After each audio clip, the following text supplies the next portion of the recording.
Bonjour Luc. Bonjour David. Alors c'est une joie de se retrouver autour de l'émission Parlons Bible et aujourd'hui nous poursuivons notre entretien autour de Dieu et l'argent.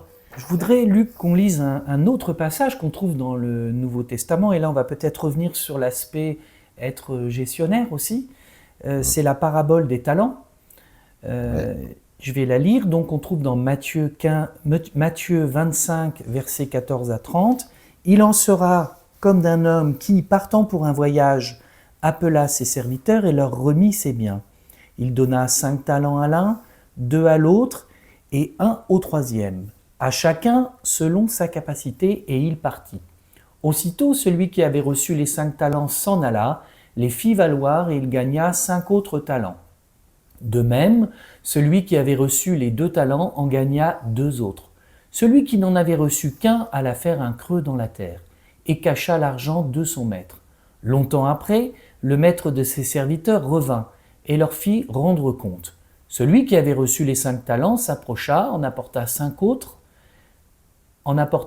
autres talents, et il dit « Seigneur, tu m'as remis 5 talents, voici j'en ai gagné 5 autres. » Son maître lui dit « C'est bien, bon et fidèle serviteur, tu as été fidèle en peu de choses, je te confierai beaucoup, entre dans la joie de ton maître. » Celui qui avait reçu les 2 talents s'approcha aussi et il dit « Seigneur, tu m'as remis 2 talents, voici j'en ai gagné 2 autres. » Son maître lui dit « C'est bien, bon et fidèle serviteur, tu as été fidèle en peu de choses, je te confierai beaucoup, entre dans la joie de ton maître. » Celui qui n'avait reçu qu'un talent s'approcha ensuite et il dit « Seigneur, je savais que tu es un homme dur, qui moissonne où tu n'as pas semé et qui amasse où tu n'as pas vanné. J'ai eu peur et je suis allé cacher ton talent dans la terre. Voici, prends ce qui est à toi. » Son maître lui répondit « Serviteur méchant et paresseux, tu savais que je moissonne où je n'ai pas semé et que j'amasse où je n'ai pas vanné. Il te fallait donc remettre mon argent au banquier et, à mon retour, j'aurais retiré ce qui est à moi avec un intérêt. Ôtez-lui donc le talent et donnez-le à celui qui a 10 talents. Car on donnera à celui qui a et il sera dans l'abondance. Mais à celui qui n'a pas, on ôtera même ce qu'il a. Et le serviteur inutile, jetez-le dans les ténèbres du dehors, où il y aura des pleurs et des grincements de dents. » Alors Luc, nous avons lu cette parabole qui est un petit peu longue, et elle a certainement beaucoup d'applications, cette parabole. Mais j'y vois aussi une application qui nous concerne directement dans notre émission, c'est est-ce que cette parabole pourrait être interprétée sous le regard d'être un bon gestionnaire selon Dieu? Alors bon gestionnaire, il faut distinguer 2 choses. C'est ce que Dieu me confie pour moi-même. Alors quand je dis Dieu, on revient au psaume 24, à l'Éternel, la terre et tout ce qui lui appartient. Mais Dieu, ça va être la manière dont je suis né. Ça va être les études que j'ai pu faire, le pays dans lequel je suis né. Tout cela, en tant que chrétien, je considère, ça vient de Dieu. Mais je vais vivre ma vie, comme dirait l'autre. Mais ce texte-là, il parle plutôt de ce qu'on appelle dans les affaires, gestion pour compte.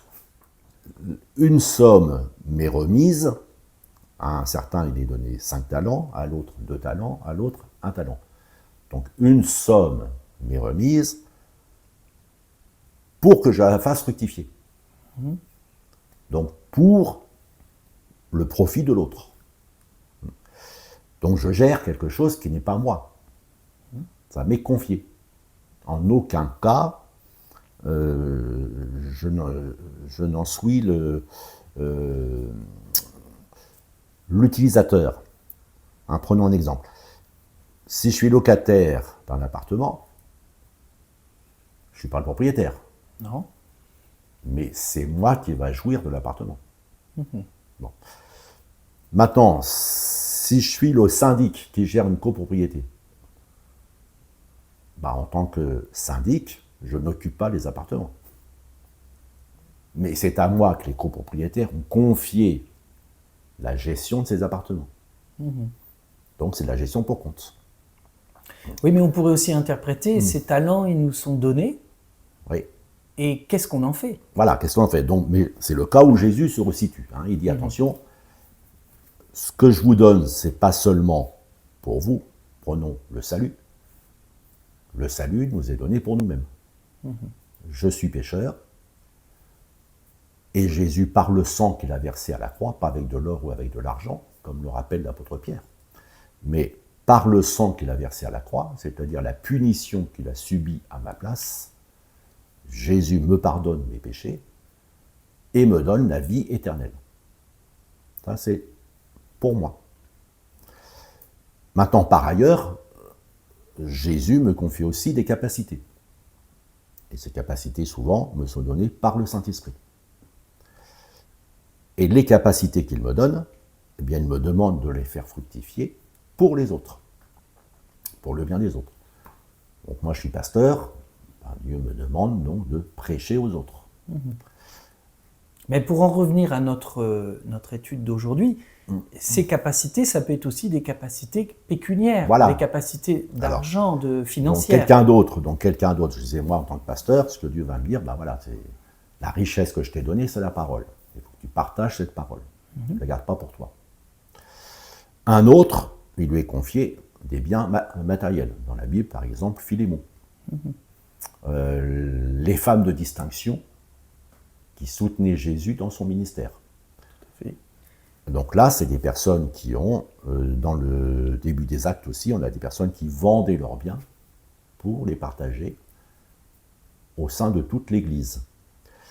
Donc c'est là que s'applique cette parabole, c'est d'être capable de faire fructifier en sachant dès le début que c'est pour un autre. Et c'est là qu'est l'amour. C'est là qu'est l'amour. C'est, je suis capable de ne pas faire les choses, je vais être un peu vulgaire, pour ma pomme. Ou pour ma poire. Ou pour ma poire, comme disent d'autres. Voilà. C'est pour ma pomme, c'est pour ma poire. Mais de le faire pour un autre. Et le point de cette parabole, c'est le mauvais serviteur, c'est celui, alors méchant, c'est plus que mauvais, un serviteur méchant et paresseux. Comme il sait que c'est pour un autre, il ne veut rien faire. Il ne veut rien faire parce que ça ne va rien lui rapporter à lui directement. Et le point un des points que Jésus caractérise dans cette parabole, c'est justement ce refus de travailler pour les autres. Alors que c'est une des manifestations principales de l'amour. Être capable de faire pour les autres. Et derrière les autres, il y a un autre, Dieu lui-même, et Jésus lui-même. Et c'est ce qu'il va redire aussi Jésus, c'est dans la suite de Matthieu 25, là on est versets 14 et 30, mais plus loin, Jésus va parler des boucs et des brebis. Et là, il va dire, chaque fois que vous avez visité un prisonnier, chaque fois que vous avez aidé un orphelin, chaque fois, etc., c'est à moi que vous l'avez fait. Donc chaque fois que les richesses que Dieu me donne, je les mets au service des autres, en fait, je les donne à Dieu. Et ça, c'est vraiment une pensée typiquement chrétienne. Comment notre gestion reflète-t-elle notre foi et notre confiance en Dieu? C'est une bonne question, comme dirait l'autre. Alors, est-ce qu'elle reflète ou est-ce qu'elle devrait refléter? Voilà, elle devrait refléter. Alors, confiance, c'est-à-dire qu'on ne va pas limiter les décisions que l'on prend à la quantité d'argent disponible. Jésus, un jour, a voulu un peu secouer ses disciples et il leur a dit, bon, il y a une foule qui m'écoute depuis 3 jours, ils vont repartir, plusieurs n'ont pas mangé, il faut qu'on leur donne à manger. Et là, un des disciples a dit, il a pris sa machine à calculer, qui n'existait pas à l'époque, mais il était bon en calcul mental, et il a dit, mais l'argent qu'on a en caisse suffirait pas. Ça va pas le faire. Pour payer tous les boulangers du coin. Pour nourrir cette foule de 5000 personnes. Ouais. Voilà, et après le texte nous dit, il y en avait 5000. Voilà. Donc c'est là qu'on voit que le royaume de Dieu échappe aux règles de la bonne gestion, si on veut.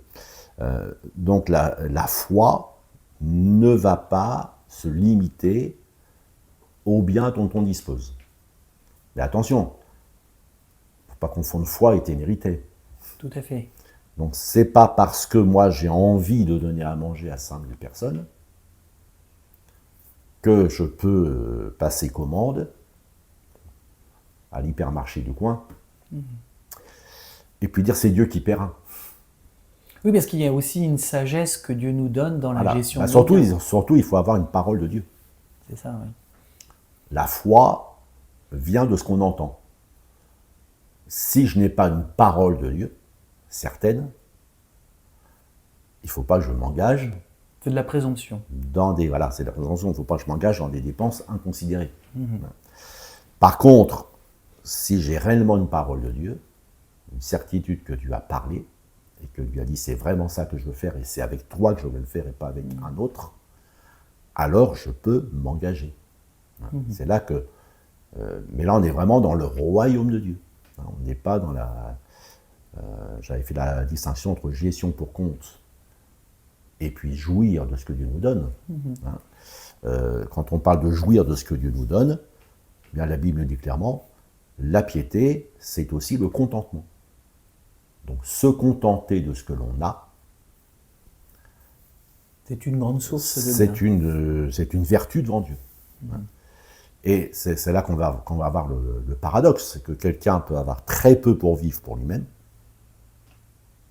et être missionné par Dieu pour gérer des sommes énormes pour le bien des autres. Et ce n'est pas son argent.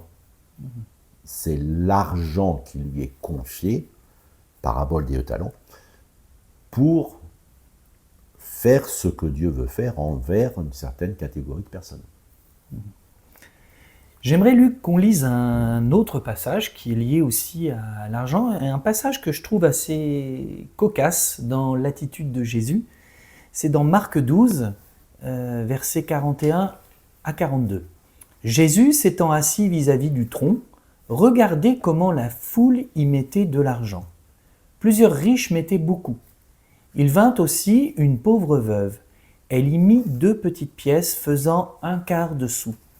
Alors Jésus, ayant appelé ses disciples, leur dit : « Je vous le dis en vérité, cette pauvre veuve a donné plus qu'aucun de ceux qui ont mis dans le tronc, car tous ont mis de leur superflu, mais elle a mis de son nécessaire, tout ce qu'elle possédait, tout ce qu'elle avait pour vivre. » Alors Luc, je reviendrai sur l'attitude de cette pauvre veuve un petit peu plus tard, mais ici, comme je t'ai dit, la scène est assez cocasse. Jésus est assis devant le tronc et regarde les gens donner. Il faut essayer d'imaginer.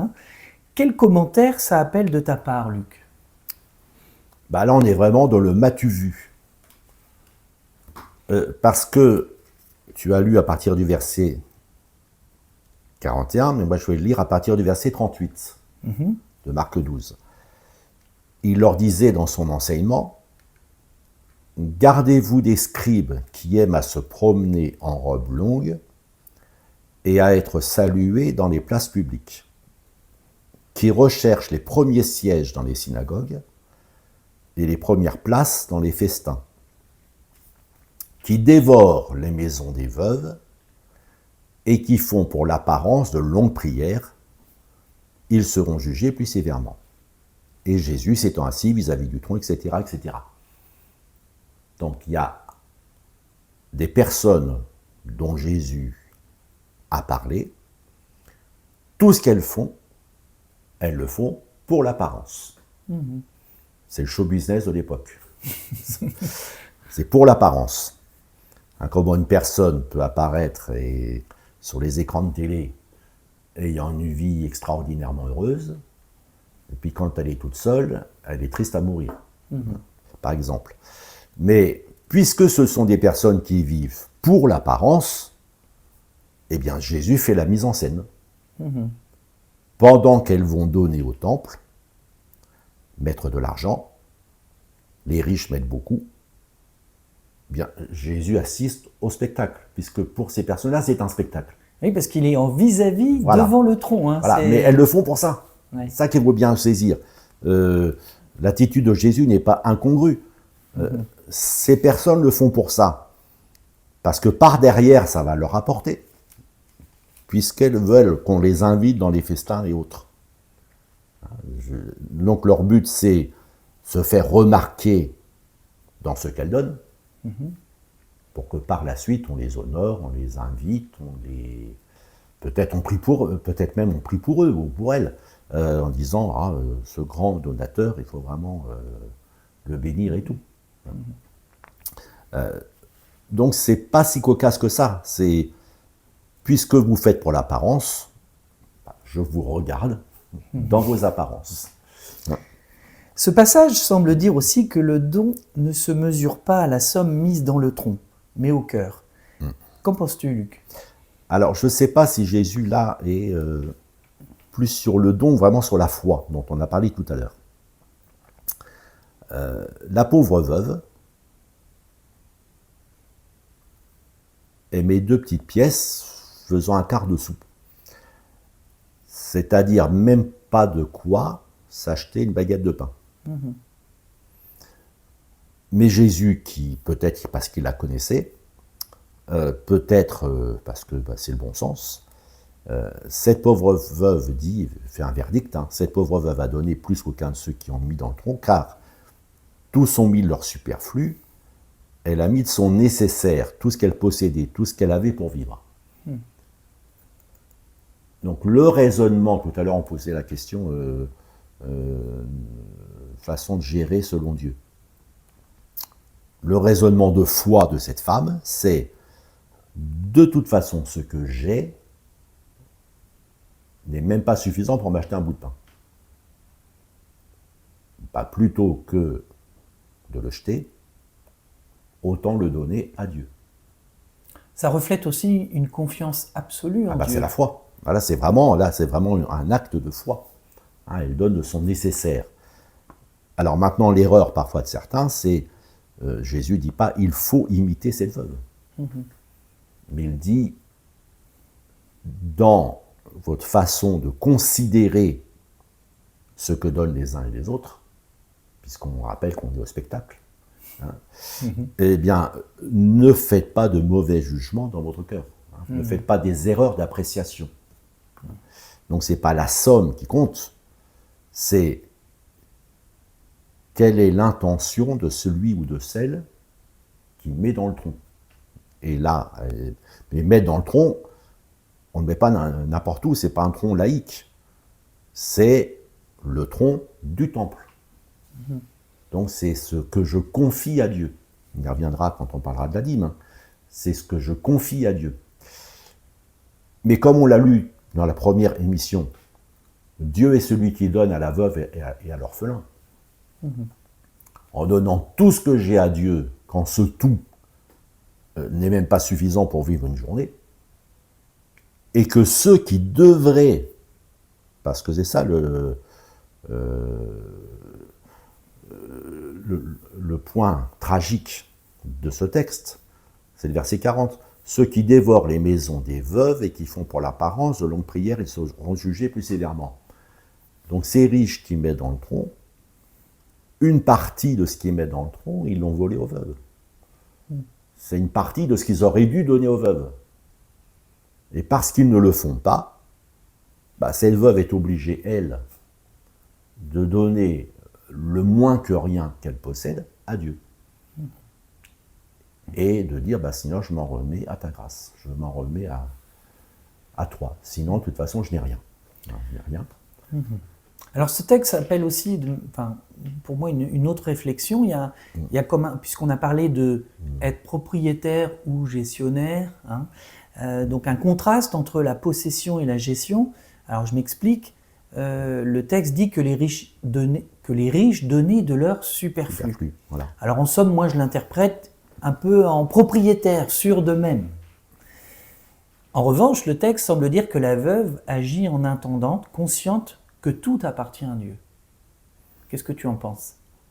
La notion de superflu, Paul va la reprendre. Mais dans le sens inverse. Puisque quand il organise une collecte pour les chrétiens de Jérusalem, auprès des églises des chrétiens d'origine païenne, et il dit le but n'est pas de prendre de votre nécessaire, mais de prendre de votre superflu pour qu'il y ait égalité entre ceux qui ont trop et ceux qui n'ont pas. Et c'est pas mal de donner du superflu. À quoi ça sert de donner à Dieu de son nécessaire pour derrière devoir faire la manche pour son nécessaire? Tout à fait. Quelque chose qui n'est pas sage. Oui. Sauf cas exceptionnel. Où Dieu par exemple, le jeune homme riche, à qui Jésus lui dit « Vends tous tes biens, suis-moi ». Là, on est dans un cas exceptionnel. Donc c'est Jésus, il reçoit une parole de Dieu, précisément pour lui, qui lui dit « Toi, tu dois vendre tout ce que tu as, et puis tu me feras confiance pour tes besoins de tous les jours. » Il y a un autre passage dans la Bible, une veuve avec son fils dans l'Ancien Testament qui donne le restant de farine et le restant d'huile pour le prophète, pour faire un gâteau pour le prophète Élie, alors que c'était sa subsistance. Voilà. Et il y a une parole de Dieu. Il y a une parole de Dieu. Et Élie lui dit,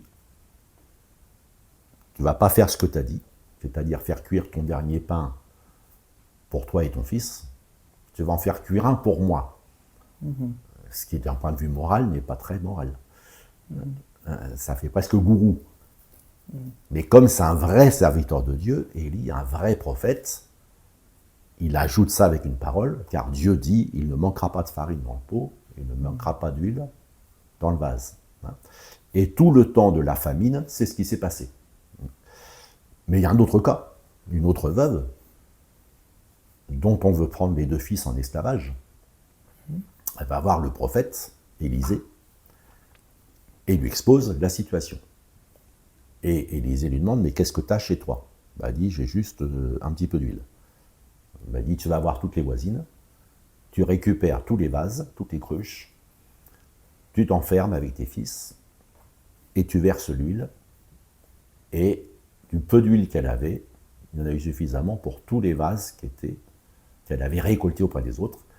Et là, le prophète lui dit, vends cette huile, et avec ça, tu vas payer les dettes que ton mari qui est décédé avait laissées. Donc on a des cas différents. Mais il faut faire attention parce que prendre de son nécessaire pour le donner à Dieu, c'est presque tenter Dieu. Donc Jésus ne dit pas qu'ils ont mal agi en donnant leur superflu.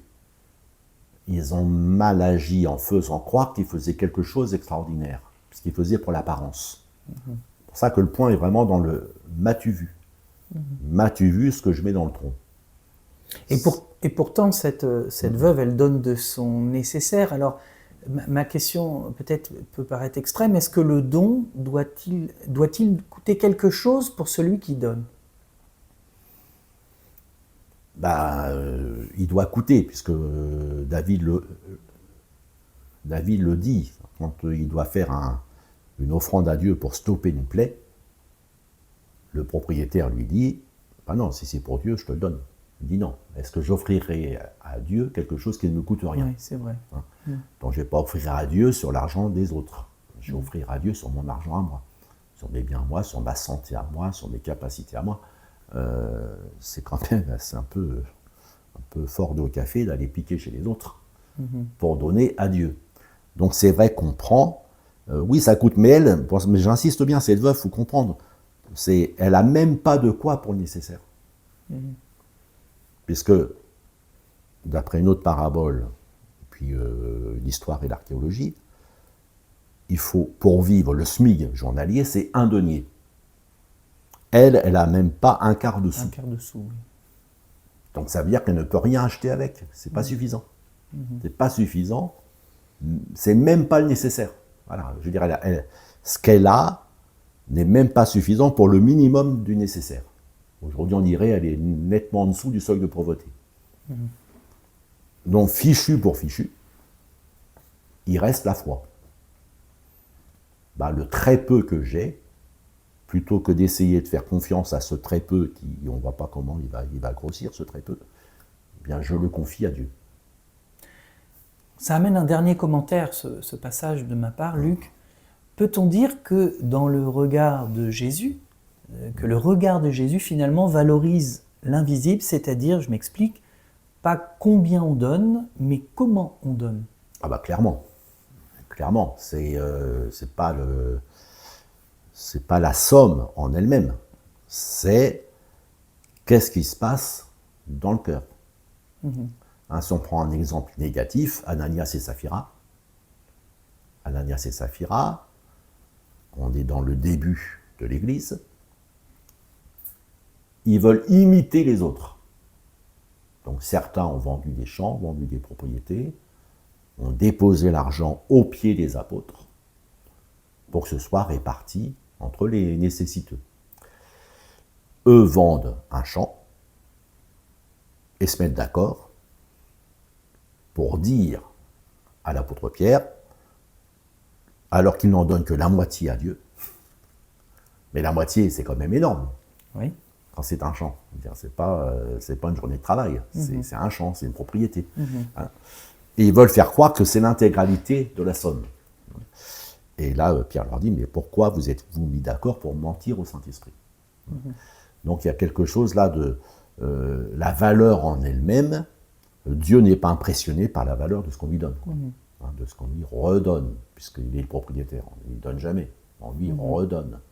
Paul comme on l'a lu tout à l'heure avec David qui disait qu'il redonnait ce que Dieu lui avait donné. Voilà. Puis Paul le dit de façon encore plus nette et plus claire, il dit « Que n'as-tu que tu n'aies reçu ?»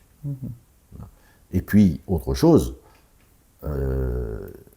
qu'il dit, il est évident que nous n'avons rien amené dans ce monde, et il est tout aussi évident que nous n'en pouvons rien emmener. Donc, ce que j'ai gardé abusivement sous le matelas, ce que j'ai thésaurisé à l'excès, c'est illusoire. C'est illusoire, puisque un jour je vais mourir et je ne suis pas maître de ce jour. Donc c'est en cela que Dieu est le vrai propriétaire de ma vie. Donc tu nous déconseilles de mettre nos billets sous nos matelas, etc. Très mauvaise idée. Très mauvaise idée. Très mauvaise idée. Et non, mais parce qu'il y a un autre texte dans les Proverbes. Tel qui épargne, c'est Proverbes chapitre 11, verset 24, tel qui donne libéralement devient plus riche, et tel qui épargne à l'excès ne fait que s'appauvrir. Donc on voit bien que tout est dans la mesure. C'est pour ça que c'est délicat de parler de Dieu et d'argent, parce que c'est pas qu'il y a un tabou quand je dis c'est délicat. Je veux dire, c'est qu'on peut très vite mal interpréter. Si je reprends ce texte des Proverbes là, tel qui donne libéralement devient plus riche. Alors il y en a qui vont le déformer, ils vont dire, pour devenir plus riche, je donne libéralement. Mais ce n'est pas ce que dit le texte.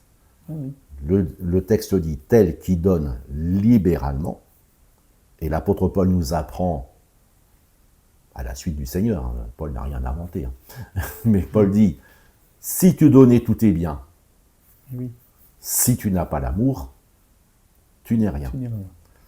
Donc je peux donner libéralement sans amour. Parce que j'ai lu dans la Bible, tel qui donne libéralement devient plus riche. Alors dans ma petite tête, avec mon cœur non circoncis, comme mon but, c'est pas donner libéralement, mais devenir plus riche, mais s'il faut passer par la case donner libéralement, je suis prêt à le faire. On en revient donc à l'attitude de la veuve, c'est pas combien elle donne, mais c'est comment on donne. Voilà, c'est qu'est-ce qui se passe dans son cœur. Qu'est-ce qui se passe dans son cœur.